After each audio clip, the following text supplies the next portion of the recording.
Right. Good morning. Morning. I'm Daniela Garcia, administrator for the Spark office, and I have Juan Cortez, Grant Compliance Specialist for the Spark office. so today we're here to just do an overview of an environmental scan and risk assessment that we did on the whole nonprofit sector in the county and the ecosystem, with trying to see how our ecosystem is affected by the big financial cliff that we are currently experiencing. So I'll let Juan help me out with this project. I'll have him start the presentation, and then we'll go from there. Thank you. So the first thing that we did is that we grouped nonprofits into 3 service categories to better understand their roles in the community. We have the basic and immediate needs. These organizations primarily address urgent survival needs such as food, housing, homelessness, victim and survivor safety, and urgent medical access. Then we have the stabilization services, in which they help individuals and families stabilize post-crisis. Services may include case management, housing support, job training, and employment. And then the last category is the quality of life, which are offered by organizations to improve the long-term well-being of residents while offering enrichment and community engagement. Now, it is important to note that many stabilization organizations also provide basic needs services, so there is an overlap between categories. Once we understand the types of services provided, we need to also look at how financially sustainable these organizations are, and that's where our key metrics come in.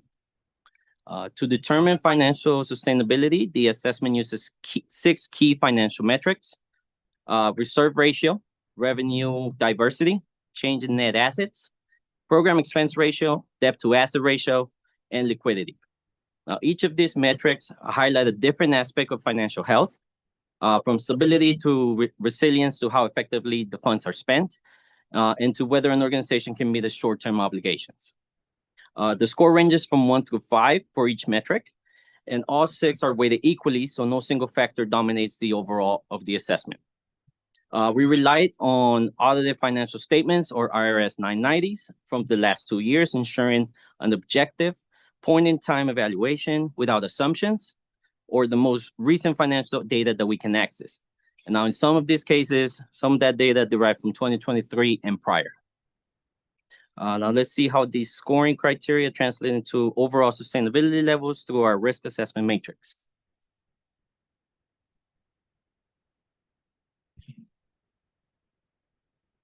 Now, this matrix places organizations into categories of sustainability risk. A score of 25 through 30 reflects strong sustainability. 19 through 24 is moderate sustainability. 13 through 18 is high risk, and 0 to 12 is high at risk. To add another layer, we compared our results with Charity Navigator scores, which are obtained from the Charity Navigator website, which emphasize efficiency, governance, and transparency. As you can see on the chart, on the top right, high sustainability and strong Navigator scores are lower risk. They also look stable internally and credible externally. However, I do want to point out that orange box highlights organizations that are at the cusp of being considered high risk, even if they appear strong today. On the top left are the groups that appear externally but have fragile internal finances. On the bottom left will be groups that score low on both, making them the highest concern for potential service disruption. And on the bottom right, you will see groups that are financially stable but may have some reputational or governance concerns. Risk is reputational or funder confidence, not necessarily just operations. Now, if we look at these organizations by size, since budget scale also influences sustainability and risk.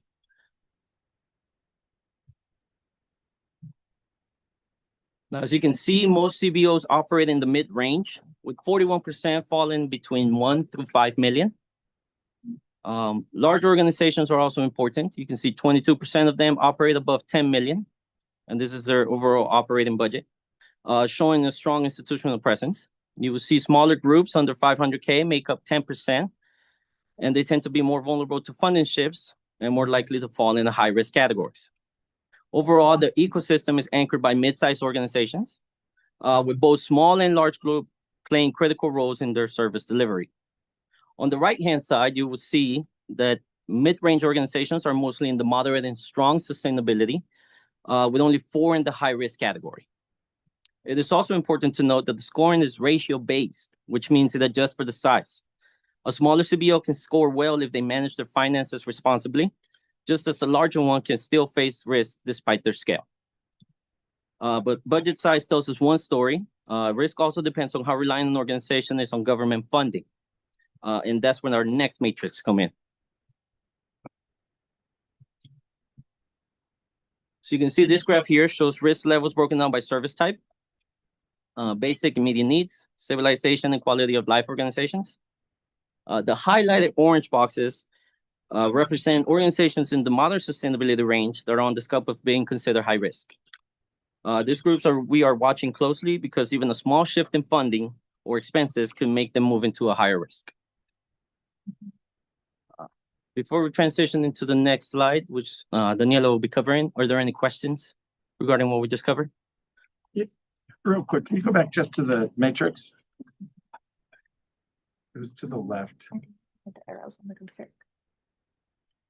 Yeah, I think the arrows should up, down, or left, right. No, Doesn't change it. They might show up closer to the bottom. No, no. What are you trying to pull? Go back. Oh, there, that one. Yes, So Charity Navigator score, that's an actual third party. correct. Got it. And then the sustainability score is This is the matrix that we you Made created ourselves, this correct. this calculation.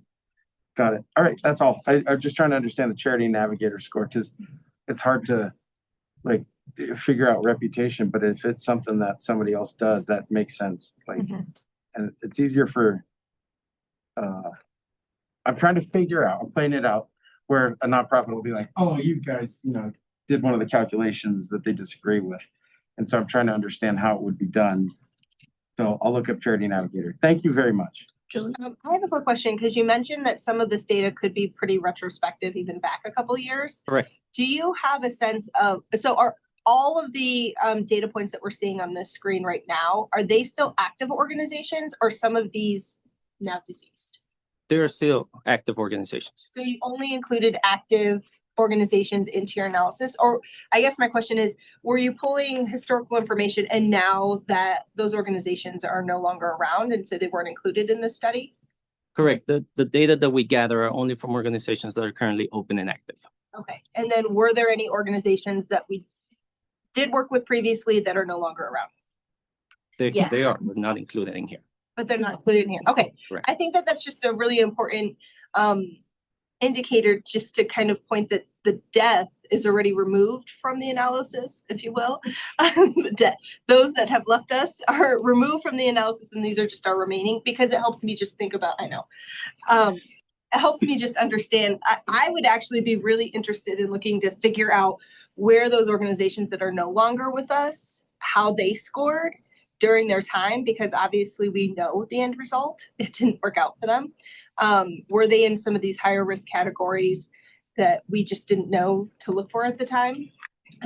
Because I think that that could just be a really interesting thing to look at, because we already know the outcome. And it would be just kind of thinking from a data perspective. Yeah.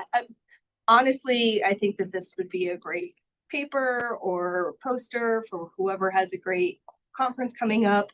But if you were to do it, you should include those that have. We can definitely go back and do it. It's Juan was doing all of the scoring for over I bet, 100 organizations, so we prioritize. But that's something that we can. And that's completely fine. I just wanted to clarify, all of these are active organizations in our In the community county. today. Yeah. We have a list of the closed organizations and we can see their latest financial Yeah. up to the date that they close and run that for you and get that for you. I would just, thank you. I would just be curious to know how many organizations have failed and fallen off this matrix over like the last 12 months, 24 months, what's happened there. Just Already taken a die off. Interesting. Emma? Yes to all of that. I'm curious about that. Love that you did data research for us. We're like, this is great. Also, please. Cause I know this was probably really complicated to pull together. A lot of work. Yes. Additionally, I think one of the things that I'm interested in, while I care about nonprofits individually because they show up and they do things in community, I have a deeper worry about sectors. Like all of our food pantries are in here, this cluster, or like all of our youth services are here. And so like having some understanding of in a sector, Sector like- resiliency. in like this orange, in like an orange box, that's fine. But come to find out that's every single food pantry and they're all on the cusp of falling off. And that to me is a metric that in addition to this overall health, the sector resiliency is a really big factor for me. I don't know what we do to fix it, but I certainly would be interested in that conversation if one or more sectors, all the participants are at higher risk. We can definitely break it down by that. I think when we were doing this first analysis, it's just, some organizations do food Right. and do tutoring, is right? So true. it's like hard. Fit them in the. Yeah, but we do have organizations, we dive deeper into them and categorize them based on specific sector and then specific areas of service that they provide. So we can drill down more on the data. Are there any specific sectors you would like us to prioritize or in general? I think certainly food support. Housing, Mhm. youth, like programs that serve youth. Would be really important. So that would be everything from our school foundations to YRAC to, oh my God, what am I blanking on? Like Oppression Child serves youth, like organizations that serve youth, and then housing and then food. And I know several of these do multiple, like Kids First Pediatric technically serves youth. So like, medical could be another one. Well, and I think maybe kind of going back to how do you guys categorize them internally How about about the that? work they do? I don't know. I guess I that would be my question is how do you guys currently?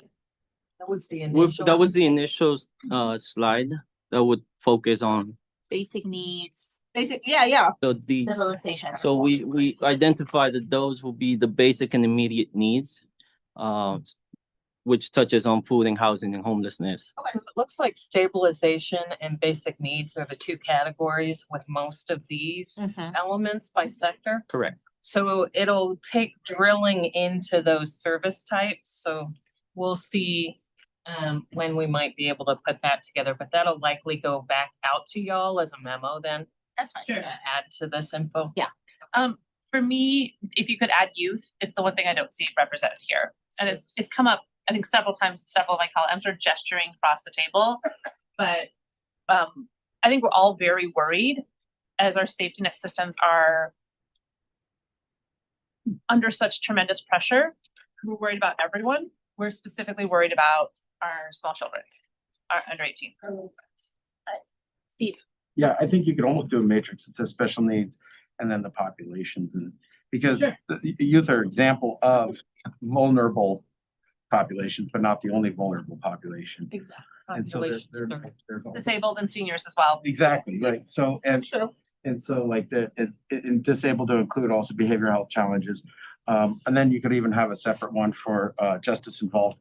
The reason I say that is just like, I appreciate what I'm saying, I agree with it, but I think like understanding like if there's certain pockets, understanding if there's a vulnerability from the sector level of resiliency, like, hey, we're about to lose all of these.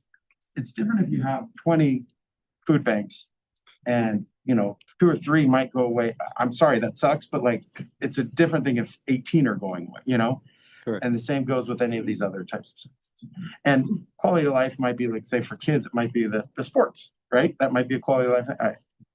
Stabilization might be some other thing like housing or staying in school or whatever. And the basic needs are literally like shelter and food. Right, and if it is certain populations like you're mentioning, that can serve as a strategic point for how we Yes. address things across the organization, and we already know that the largest impact of poverty lands on people under 18. So Yeah. we'll expect to see that. One fallacy I always ask us to keep in mind is that a lot of these analyses are based on what exists today. Yeah. Not what doesn't exist. And so it's the same thing I kept pushing with opioid. I'm gonna continue pushing with anything is when you see the spectrum of potential services or needs, we almost need that map and then to identify where all these fit and then identify where the holes are. But sometimes we focus only on what exists and we don't look at the holes because we don't see them because they don't, you don't identify the hole because there's no placeholder. Does that make sense?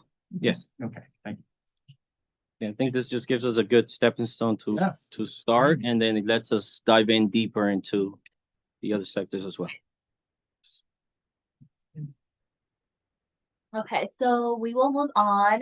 There will be a lot of graphs coming. So, if we look by service type, so we're starting with quality of life. We are looking at how much percentage of the expenses of an organization comes from a government grant or government funding. So the x-axis is our sustainability score. The higher, the stronger financial health of our organization. The y-axis is showing government grants as a percentage of expenses. So the higher they are on the y-axis, they're more dependent on government grants. The size of the X represents the bigger the X is, the bigger their operating budget is for that organization. And then those that have darker, it's really hard to tell, but there's a lot that are like on top of each other. So there's like a bunch of organizations in one X. So most of our quality of life organizations, 32 out of 46, fall in the low dependency quadrants, relying on grants for only 10% of their expenses. A smaller group, 14 of those organizations, show high dependency between low and high sustainability. The biggest spenders are in the bottom right group, which are the high sustainable but low dependency, suggesting relative stability in this category compared to the other two categories of service types. So yes, Government grants, is that just county or is that all government? all government grants that they reported in their financial statements. So it could be federal, state, local. And we're going to see a lot of those in the past 3 years because of CARES and ARPA. Our stabilization category, the top right quadrant contains fewer organizations, but represents the largest expenses, with more than $780 million of government grants in that sector. So these are large players with high sustainability, but heavy dependency on government grants.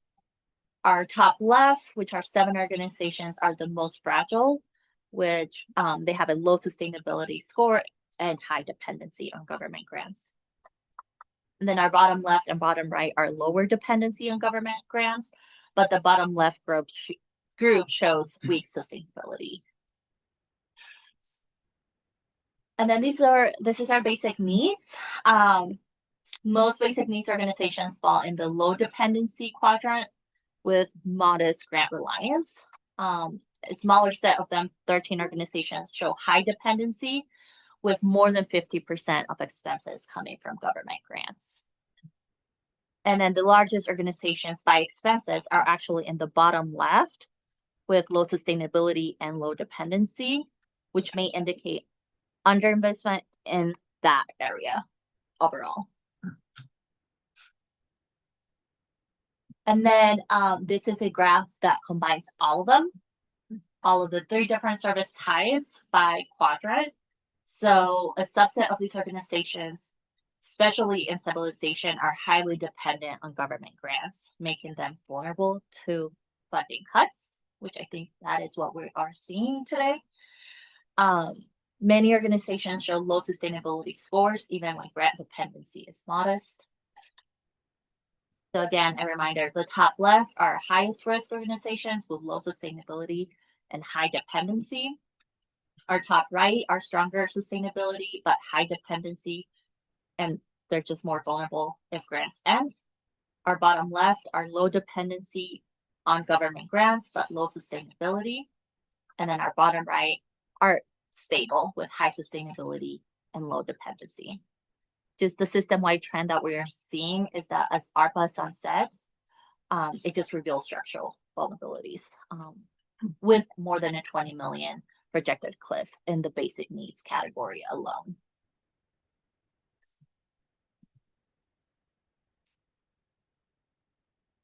Okay, so then I took all of this data a step further and did, came up with a ecosystem stress test. So it's really just to see what it would look like if funding were to be cut. I did a 30% and a 50% of government grants cut to test the impact of more moderate and severe funding reductions. These are not forecasts, but just stress test scenarios. Our sustainability score is kind of our proxy for the organizational financial health, so that stays the same. And then our government grants amount, this is total funding from federal, state, local sources, and then the total expenses just anchors the dependency by showing how much of the budget is covered by government grants for an organization. So in this risk model, the y-axis is the funding gap percentage. So what share of expenses would go uncovered if grants were to be cut?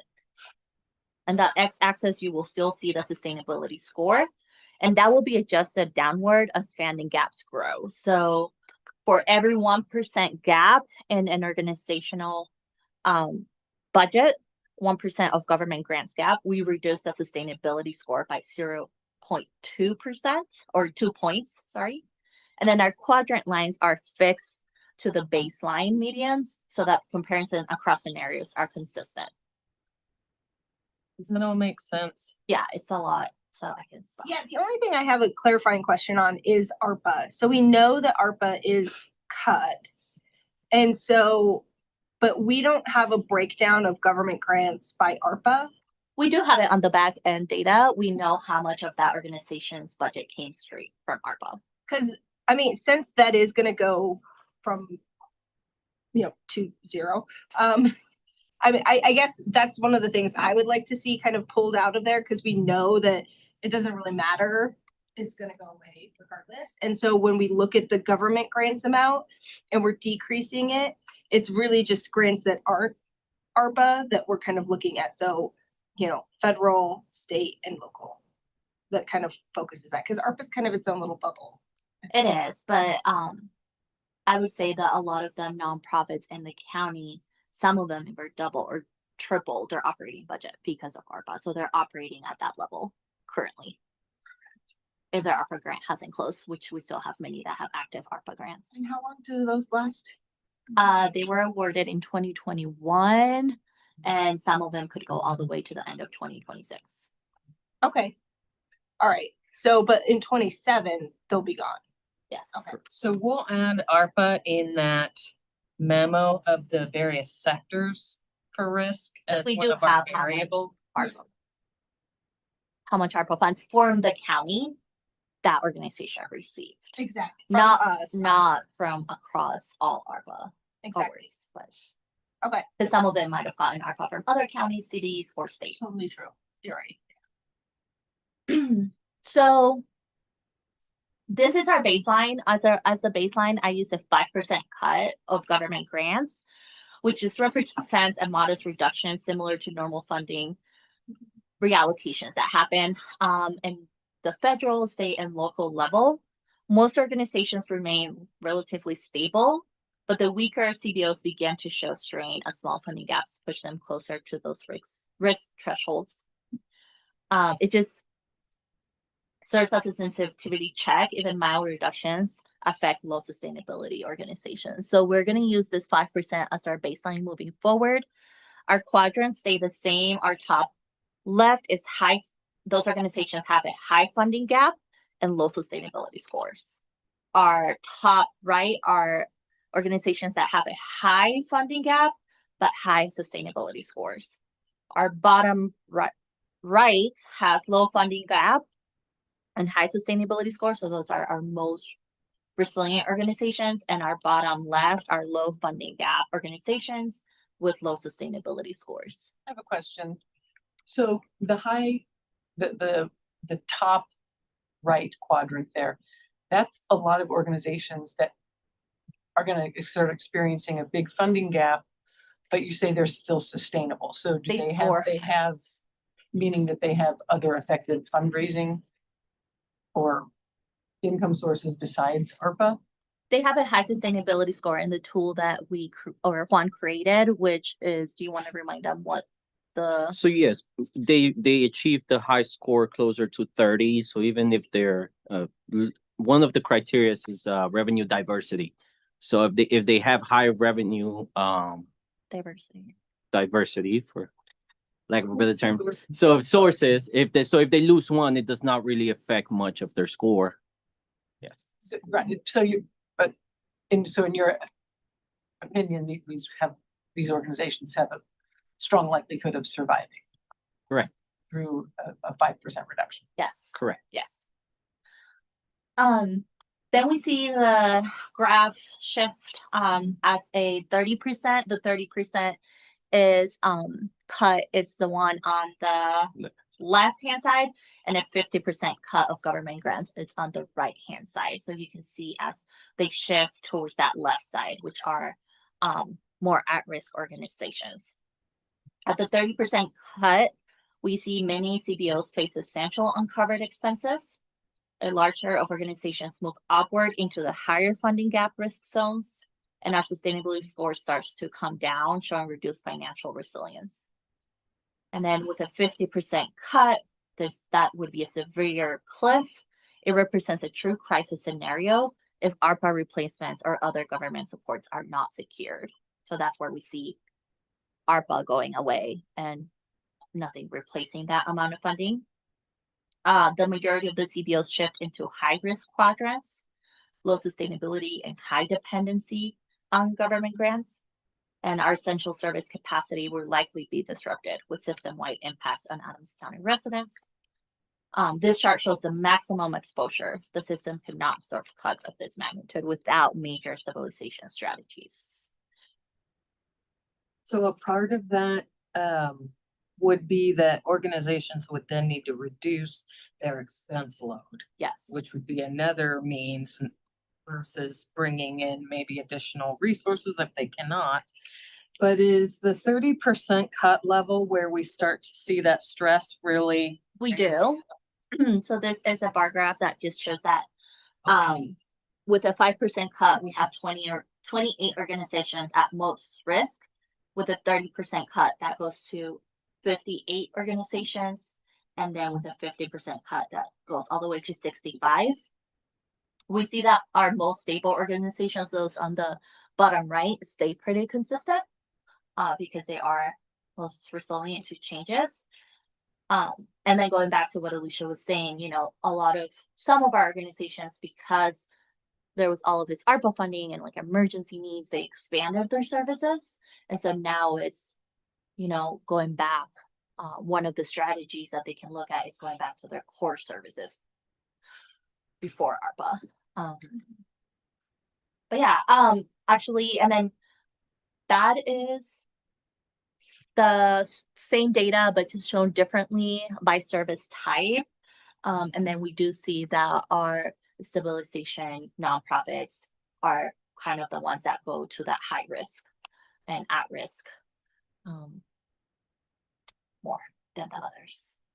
And again, at the beginning, we shared that organizations that were in that basic needs and stabilization, there's a lot of overlap because a lot of organizations that do stabilization also do basic needs, such as running a food pantry or doing like emergency shelter, and they also do stabilization.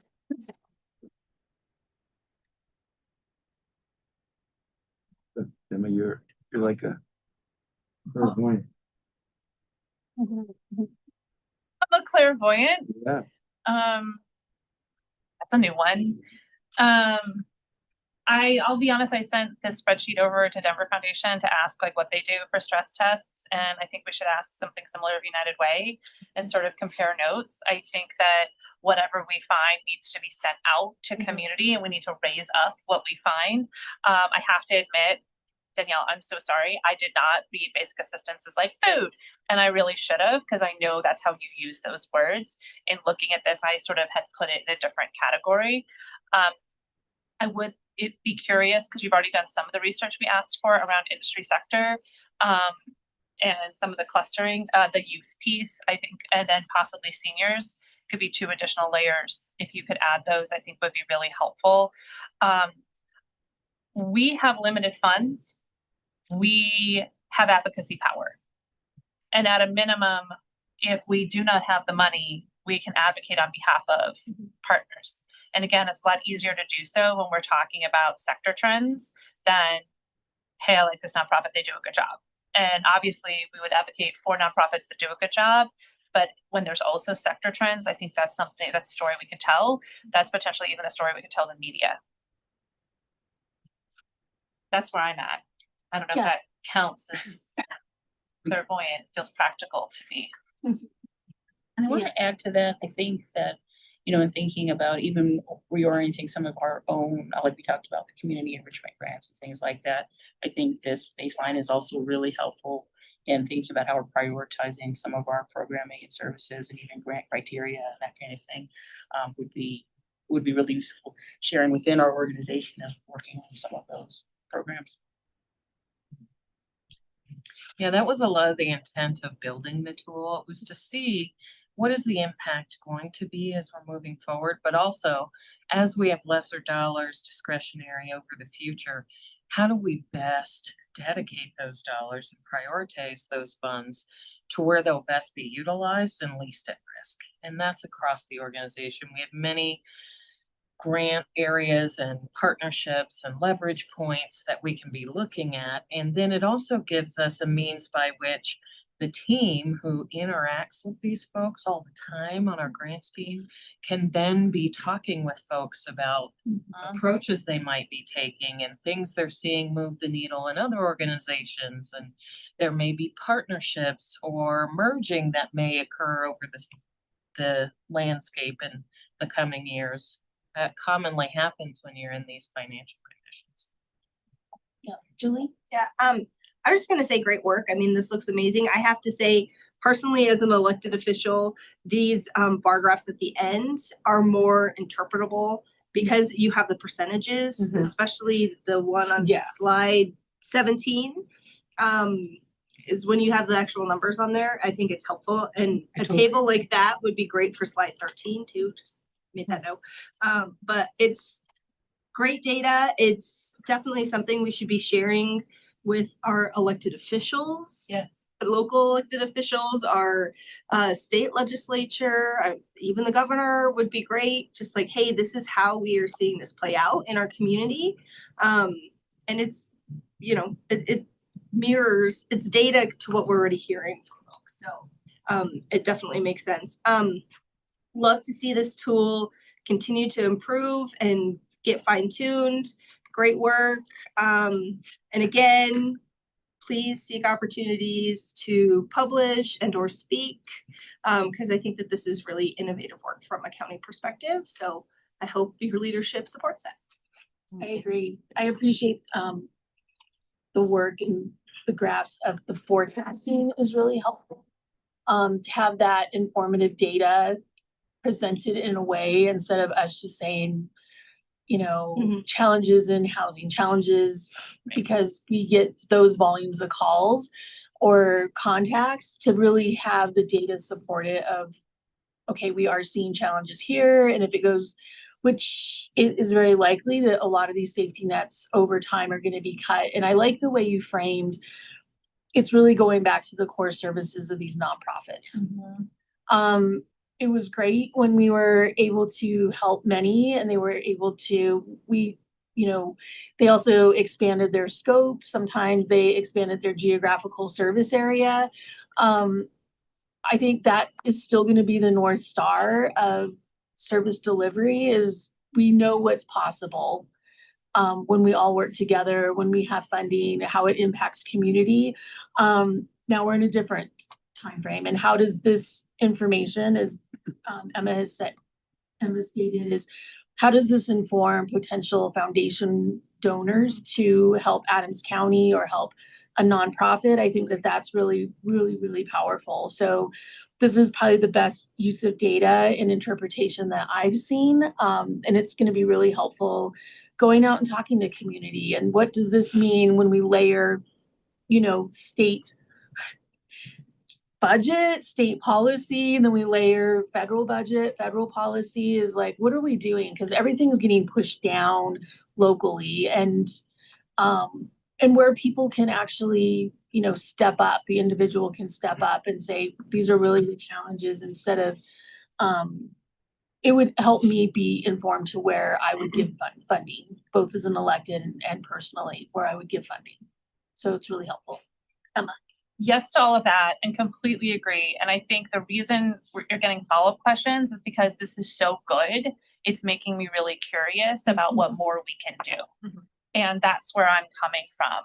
I completely agree with all of that. I had one clarifying question, again, like Julie said, last slide, so good. I think that we're actually at the 50% cut, right? In our government funding. Can somebody help me? Well, sometimes we're at 100% in some sectors. But it's on balance with Fed and state. But ta- like on average, Take it into feels, consideration, some of the data is from 2023, so So it's their financial information, we have not seen. They have not filed their 990s from 2024 or had any financial audits for 2024. So As we start getting those new numbers from the nonprofits, right, we are gonna update the scores and the tools. So we'll be able to see that. I would say we are somewhere between 30 and 50% currently. Can you explain that to me? Like, what is that process for, like, how often do they have to do it? Like, so if they haven't filed for 24, when do they have to do that by? By the end of 25? I think the deadline for nonprofits was a couple months ago, to file their 990s. Okay. We encounter by going through this that we have a few nonprofits that haven't filed a 990 in a few years. So it's pretty outdated data. And then if they have a threshold that they spent, 750,000, now it's $1 million of federal funding, they have to have an external audit Oh, completed. And so those start coming into us pretty soon for the prior year. So we'll start seeing those financial audits pretty soon. But organizations that don't spend that amount of federal funding are not required to get the external audit. So we don't have as much information on them. Just a quick question. I don't know anything about 990s. What happens if you don't file your 990? Do you get trouble? Apparently nothing. I'm not sure. There should be a consequence, but I don't think that it's found one organization that hadn't filed since 2021, so. But what we could do is require. As part of if they're receiving grant, yes. and that's in the nonprofits that I've been on, usually it's a requirement to Yeah, but continue to receive grants. They funded recently, I've looked and they're not all last year. Well, 2023, I guess is as close, but they're still have the It 2024. has been part of our grant policy as like a county-wide requirement for grants. But we could make it that. I don't hate that as a plan. I think that the foundations probably do that and. But if they don't do it. Well, can we check? Cause I feel like when I was on nonprofit boards, it was a really big deal to get it done. And Hasn't filed since 21. I understand that, but I don't know how they're being funded. You guys are talking two different places. You're saying like, I think, do we all agree that we should require 990? Let's start there. As a condition of funding, I would say yes. I don't see why you wouldn't. If they're utilizing that type of funding, excuse me. If they're utilizing that type of funding, I think the requirement would be that they're current on all, tax filings for the type, because depending on if they receive federal funds or receive other funds, will change what requirements they are following for their filing. So I think that For the county, the new grant policy that was just adopted by you guys recently does require an external financial assessment to be submitted as part of their grant application. It does not, we always ask for, at least Spark has always asked for 990s. I don't know everyone else in the county. So that's something that we can make as like a standard procedure, We don't specify the tool currently, Yeah. but you have to show some something. financial record. Got it. I think it's great to ask for a financial assessment or last audit, which are two different things, right? And I think 990 needs to be a standard so we can compare apples to apples. I think it's Makes sense. it's not an unreasonable, the other thing is like, is it Morningstar or what is it, what's the nonprofit index? Is it Morningstar or is It was one of them, but there was a, what was the one? Sheridan Navigator score. maybe, well, that's the one that you brought up. Yeah, that's good, but like, I just think like it's fair for people to see who we're investing in. It's fair for us to look if people have history over time. It's fair to see how expenditures have increased over time. It's fair to see how people are compensated. If somebody's gonna bust our chops because we're not giving them $50,000 yet, they just gave their executives a $100,000 raise last year. That's gonna be hard for us if the taxpayers throw that in our face and we were not aware. So I think it's fair to ask for at least the 990. As a minimum, but also I like the idea of plus an audit and any other financial. I would say most of the nonprofits file 990s. I think there's a Correct. few outliers, but yes, I mean, it is a standard operating procedure that you file your 990s. Also a condition of keeping your status, but there is delays that they allow. Gotta love an outlier. Okay, I mean, to be blunt, I mean, this is one of the things that became an issue with Community Reach, for example, because they were paying their CEO, I think $450,000 a year. And it was really difficult to metabolize as it compared to other nonprofit ED salaries in the region. I think you bring up actually a good point, but also then it sparks a different question in my mind is that it's also important to understand the structure of these nonprofits. Sure. Because part of the challenge of trying to understand in the case of doing research on a Community Reach is that they actually have 3 or 4 different nonprofits and entities. And so it's important to understand how nonprofits and entities may use one for their capital, one for their operations, one for something else. And so I think it's that we should have some transparency and understanding where that occurs, because there may be times where, let's just say that transparency is important to understand the overall big picture of the resiliency of an organization. And because you could be asset rich like CRC, but operationally not, asset rich, cash poor. It's just like any of us could be. We're not. Service We're the delivery opposite. poor, Huh? service delivery poor. Yeah, I mean, like, there's a lot of facets there. Yes, I'm not touching, but yes, you could, but it is important to know that where those assets are. Sometimes it's complex in a legal way. So I think an organizational, almost like an affiliation disclosure would make sense.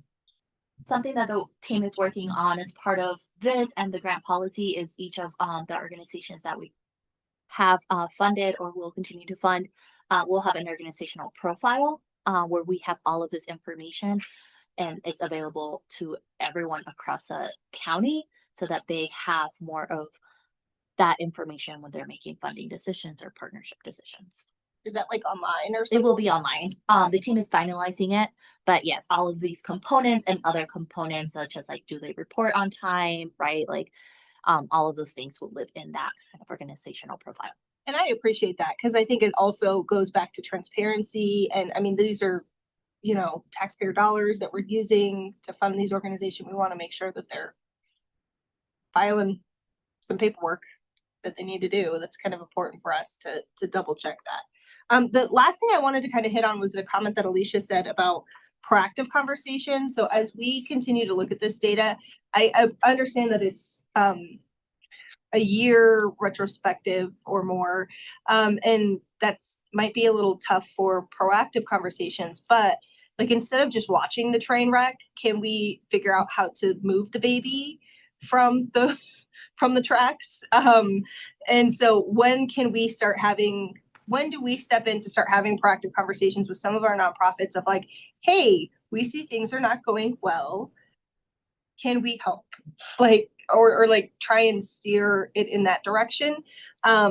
Because if there is a way that they are able to maybe combine, or I don't work in this area, but somehow stay afloat, that's better for our community than them folding. So investment in keeping them, working with other partners to make that happen. I think those could be really helpful conversations as we continue to move forward. And we're going to see, obviously, the stress continue over time. And I don't know, maybe you're already doing that work, which would be great. But I would appreciate that. That graph that identified the orange boxes who are at the cusp is the organizations that we are identified to have a conversation and seek proactive solutions to see how can we engage, how can we create a partnership and try to understand what is causing that. And so if they receive a modern sustainability score, but however it's roughly above a 19 or a 20, any major drastic changes in either expenses or revenue will put them at the high risk category. So that information that we are using to be able to prevent them to falling into the high risk category if possible, or at least have the conversation. Yeah, it's also part of our community partnerships teamwork. So our building resilient capacity, community-based organizations, BRCBO. We're having the conference later in October, bringing in foundations to have these conversations with us, finding ways to partner. That's all that Vanessa's team does in our Spark office. Awesome. Thanks. I'm curious what I would just like to know, are these organizations, our CBO ecosystem, are these organizations open to having conversations with each other? Have you heard about consolidation and or being absorption by a smaller CBO by a larger, more sustainable CBO? And because I'm wondering if that kind of proactive, again, trying to keep services to the community flowing, but I'm wondering how that might attract some foundation investment if they see that people are, rather than clinging, fighting for the life. And understandably, it's emotional work. People are very invested. Working solely towards the sustainability or the existence of their own organization, looking at the greater service to the community of what that means if the writing is on the wall, and looking at the funding cliff that we're talking about and the landscape that we're all navigating right now. Yeah, I don't think we're there yet. I don't think we're having those conversations and we're being that proactive. I also think I don't know if that's the scope of the county to step in and say that, and we are not consultants for the nonprofits. We're here to support and build capacity and bring professional development opportunities, but it would be hard for us as a county to step in and be like, not that we should broker it, okay, but sometimes the seed needs to be planted Right. to encourage, because that is what I heard at NACO, of how they're keeping some food sustainability programming going in the Philadelphia area, which is and in that scenario that was shared with us, some of the smaller food scarcity organizations actually went to a larger organization and asked to be absorbed because they wanted to keep their location in that scenario again as a location that might be able to stay open, or that they knew the community, so they knew who needed to be served, but they wanted to be able to remain in play, which they couldn't, looking at the realities of their finances, they would not be able to do alone. And so I'm in no way suggesting that we broker that. It's not for us to step in and try to help run an organization that is independent from us. But I think that maybe, again, that somehow putting that into the conversation might be worthwhile. It may not, I know it may not be practical for all organizations, but there could be some opportunity there. So the county has, obviously, we are not their broker, we are not their consultant, but we have financial ties and frequently land use ties to many of these. Yeah. And I can think of 3-4 examples in the past 5 years where we have done exactly that. And that's how we got to have, I think it's Colorado Village Collaborative, got to have a presence in Adams County. I'm losing the name of the nonprofit that used to exist. They were struggling about 18 months ago. What was it? Access housing. Access housing. We're struggling 18 months ago. Frankly, they've been struggling for a long, long time. And were briefly sustained by ARPA, but could not continue. But they had land of value Exactly. that had come from the county, and we got involved basically ensuring that the nonprofit land use continued and put encumbrances, I forget how we did it, on that transfer so that those tiny homes that were being built are continued to be available, at least in structure for a community. I mean, practical availability requires staffing and the time and attention and vendors. I think the same thing is true when Senior Hub moved all those Meals on Wheels. We ensured that financially at that time, as opposed to encumbrances on the land, moved to Volunteers of America. And we frequently are that facilitator. I will be blunt. I serve on the Aurora Mental Health Board. This was a large topic of conversation at our last board meeting, that in the behavioral health space, as well as in other spaces, consolidation is survival. Mm-hmm. Economies of scale and consolidation is survival. And we had a candid conversation about which partners, speaking in big generalities to avoid creating a problem, were interested in potentially collaborating, joining, uniting to better have better service models. Mhm. Because when you look around the region, when you look around the nation, that is survival, especially when you talk about Medicaid billing and all other things that are hard and complicated and terrible. And so like, I do know that it does happen. I do know that it's an active conversation in sectors right now. I don't know that, to Daniela's point, like we have a role to facilitate or not. Other than to say like, you know, when an access housing comes to us, as their ED did at the time and said, we're not gonna make it. We don't wanna lose this land use. We don't wanna lose this housing transition program. Can you help us with the assets you are tied to Adams County to transition? Mhm. We did. And frankly, we did something similar with Senior Hub, regardless of whatever their ED was doing at the time. We frankly helped transition. And so we have that role, but I see it as more like we're not the initiator. But we can encourage sustainable, smart choices so that the viability, resiliency is higher. Well, we have to be frank about viability and where our responsibility is to manage the resources of the Right. taxpayers of Adams County. So if Aurora Mental Health was able to figure it out and came to us with a viable solution, hey, we're going to partner with fill in the blank similar nonprofit, and we have contracts with you, can you help us facilitate the contracts?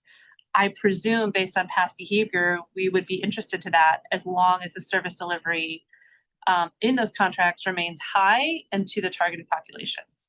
And so I think that's our role, is that focus on service delivery and encouraging resiliency. Yes. So all that, and the team can also help facilitate, mission, vision, meetings, facilitating those conversations, strategy planning and all that. But yeah, we have played a role when there are active contracts or land. It's just, it would be hard to be like, hey, we believe you two should merge. So yes, if the partners came to us, we would definitely support. I guess the way I look at it is, you're kind of like the CED, but for nonprofits. I mean, our goal is not to do the job for them or tell them, but through the course of their engagement with us, whether they're filing something for a permit or something, like if it's a business, and through the course of that, they will get feedback of how they may need to improve their side of the thing in order to be able to work with us. I think the same goes with this, and doing the seminar that's coming up, our connection with CANPO. I keep calling it CANPO. I don't think they call it that anymore. The Colorado Nonprofit Association, where I believe we cover some of their membership for that state association if they get funded by us. I love that idea. Is Yeah, that they can use some of the funding that they received from BRCBO for that. pardon me, I'm so sorry. But I love that. I think that's important. But we don't get to the point where we're actually giving it up. Like, yeah, you might kind of nudge them in a direction, but we can't do the job for them. And it's sometimes the same that businesses go through, like, well, tell me what to put on my application. And you're like, I can't do that. Kristen's laughing because that happens all the time. You're like, you denied this permit. Tell me what I need to just put down. I'll write it down. Draw it for me. Draw it for me. Yeah, no, I think that clarity, and actually this conversation is really important, and I appreciate Danielle sort of flagging what our lane is, because I do think there's a perception that we are constantly kind of working against them. Is it the county's role to save a nonprofit or to, prop up a nonprofit infrastructure? Or is it really the nexus to county resources, the folks that we're serving, and making sure that the service line is what we're protecting? And it gets a little fuzzy sometimes, and I think we have to be clear about what that is. I agree. Well, excellent. You'll get a memo from us with some additional information in the coming probably couple of weeks or so. Oh, that might be a couple of weeks. I think at least, so that we could break down Oh, I thought you were gonna send us an update the more information. quickly as well. Yes, but that's for the other piece, the more specific piece. Today, 48 hours. Right. Instead of these sector portions, that's a larger Okay. work, but the one pagers on the more specific information, that'll come quicker. Cool, The thank you. sustainability score, yes. Thanks. Thank you. Thank you. Nice work,